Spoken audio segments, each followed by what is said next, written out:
Baik, Assalamualaikum warahmatullahi wabarakatuh. Perkenalkan, kita dari kelompok 4, kelas E4, yang beranggotakan Hesti Puspita Alawiyah dengan NPM 1012-0284E dan Nabila Salma Latifa dengan NPM 1012-0332 dan yang terakhir Ronisa dengan NPM 1012-0383. Nah, kita di sini akan membahas tentang perencanaan tenaga kerja. Nah, kalian tahu nggak sih apa pengertian atau apa definisi dari perencanaan tenaga kerja itu? Nah, perencanaan tenaga kerja yang juga disebut sebagai perencanaan sumber daya manusia terdiri dari menempatkan jumlah orang yang tepat, jenis orang yang tepat, di tempat yang tepat, waktu yang tepat, melakukan hal yang benar yang sesuai untuk mencapai tujuan organisasi. Perencanaan sumber daya manusia terdapat tempat penting di arena industrialisasi. Perencanaan sumber daya manusia harus menjadi pendekatan sistem dan dilakukan dalam prosedur yang ditetapkan.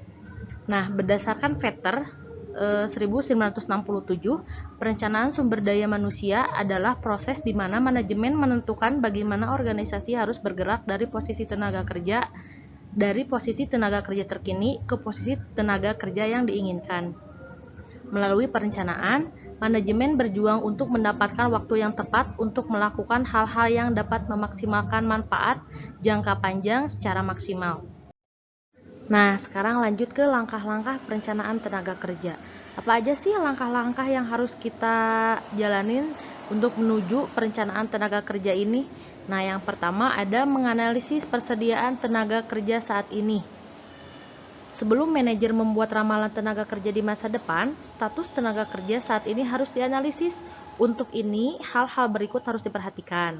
Yang pertama, tipe organisasi, jumlah departemen, jumlah dan kuantitas departemen tersebut, karyawan di unit kerja tersebut, dan yang terakhir, setelah faktor-faktor ini didaftarkan oleh seorang manajer, dia melakukan peramaran di masa depan. Nah, yang kedua itu membuat perkiraan tenaga kerja masa depan. Setelah faktor-faktor yang mempengaruhi perkiraan tenaga kerja di masa depan diketahui, perencanaan dapat dilakukan untuk kebutuhan tenaga kerja masa depan di beberapa unit kerja. Dan yang ketiga, mengembangkan program ketenagakerjaan. Setelah inventaris saat ini dibandingkan dengan perkiraan masa depan, program ketenagakerjaan dapat dibingkai dan dikembangkan sesuai yang akan mencakup rekrutmen, prosedur seleksi, dan perencanaan penetapan. Dan yang terakhir ada program pelatihan desain. Nah, ini akan didasarkan pada tingkat diversifikasi, rencana perluasan, program pengembangan, dan lain-lain. Program pelatihan bergantung pada sejauh mana peningkatan teknologi dan kemajuan yang akan terjadi. Hal ini juga dilakukan untuk meningkatkan keterampilan, kemampuan, pengetahuan para pekerja. Nah, sekarang kita masuk ke poin pentingnya ya, yaitu pentingnya perencanaan tenaga kerja. Yang pertama itu penggantian karyawan. Nah, banyaknya jumlah karyawan yang harus diingat di dalam organisasi karena adanya pensiun, kematian, usia karyawan yang semakin tua, dan lain-lain. Kebutuhan untuk mempersiapkan karyawan untuk mengambil alih posisi baru pada situasi tersebut. Nah, yang kedua ada perputaran karyawan. Di dalam organisasi, perputaran karyawan adalah sesuatu yang sering terjadi. Tingkat perputaran karyawan dapat berbeda-beda di tiap organisasi. Selalu ada kebutuhan untuk merekrut karyawan baru untuk mengambil posisi karyawan lama yang telah meninggalkan organisasi. Dan yang ketiga, ada rencana ekspansi. Ketika organisasi merencanakan untuk melakukan ekspansi atau diversifikasi, fokus organisasi adalah banyaknya orang yang harus mengambil posisi yang baru tersebut. Perencanaan sumber daya manusia penting untuk situasi tersebut. Nah, yang keempat ada fondasi untuk fungsi personel. Perencanaan sumber daya manusia menyediakan informasi yang esensial untuk merancang dan mengimplementasi fungsi personel seperti rekrutmen dan seleksi. Nah, yang terakhir ada sukses planning. Apa sih sukses planning itu? Yaitu perencanaan sumber daya manusia menyiapkan orang-orang di dalam organisasi untuk tantangan-tantangan di masa depan. Talenta yang terpilih akan dilatih, dinilai, dan dibimbing secara terus-menerus, sehingga ketika waktu telah tiba, karyawan tersebut dapat menggantikan posisi dari atasan mereka serta bertanggung jawab atas posisi tersebut. Nah, sekarang kita masuk ke faktor-faktor yang mempengaruhi perencanaan sumber daya manusia. Berdasarkan Kumar 2011, faktor-faktor yang mempengaruhi perencanaan sumber daya manusia dibagi dua. Nah, yaitu yang pertama ada faktor eksternal dan faktor internal. Sekarang kita mau bahas dulu ke faktor eksternal. Nah, yang pertama ada kebijakan pemerintah. Kebijakan pemerintah seperti kebijakan ketenagakerjaan, kebijakan hubungan industrial, kebijakan terkait beberapa pekerjaan di suatu komunitas dapat mempengaruhi perencanaan SDM. Yang kedua, ada tingkat perkembangan ekonomi.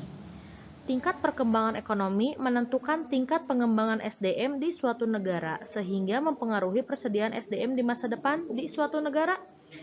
Yang ketiga, ada lingkungan bisnis. Faktor lingkungan bisnis eksternal mempengaruhi volume dan campuran produksi sehingga mempengaruhi permintaan terhadap SDM di masa depan. Yang keempat, ada level teknologi. Level teknologi menentukan jenis SDM yang dibutuhkan. Dan yang terakhir, ada faktor internasional. Faktor internasional contohnya adalah permintaan untuk sumber daya dan persediaan SDM di suatu negara. Sekarang kita masuk ke faktor eksternal ini. Yang pertama ada kebijakan perusahaan dan strategi. Kebijakan perusahaan dan strategi terkait deverifikasi, aliansi, dan lain sebagainya menentukan permintaan SDM dari segi kualitas dan kuantitas. Yang kedua ada kebijakan SDM. Kebijakan SDM, suatu perusahaan terkait kualitas dari SDM, tingkat kompensasi, kualitas kehidupan kerja, dan lainnya mempengaruhi perencanaan SDM. Yang ketiga ada analisis pekerjaan secara mendasar.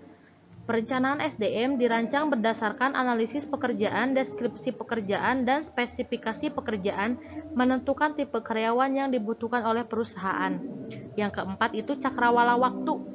Perusahaan dengan lingkungan kompetitif yang stabil berencana dalam jangka panjang, di mana perusahaan dan lingkungan kompetitif yang tidak stabil membuat perencanaan hanya untuk jangka pendek.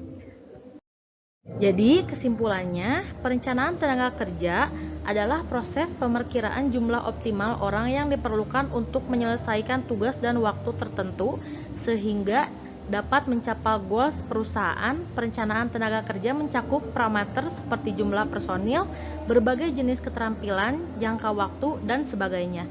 Ini adalah proses berkesinambungan untuk memastikan bahwa bisnis memiliki sumber daya yang efektif dan efisien. Sekian dari yang kami bisa sampaikan. Mungkin hanya itu yang bisa kami jelaskan. Selebihnya mohon maaf bila ada kekurangan. Wassalamualaikum warahmatullahi wabarakatuh.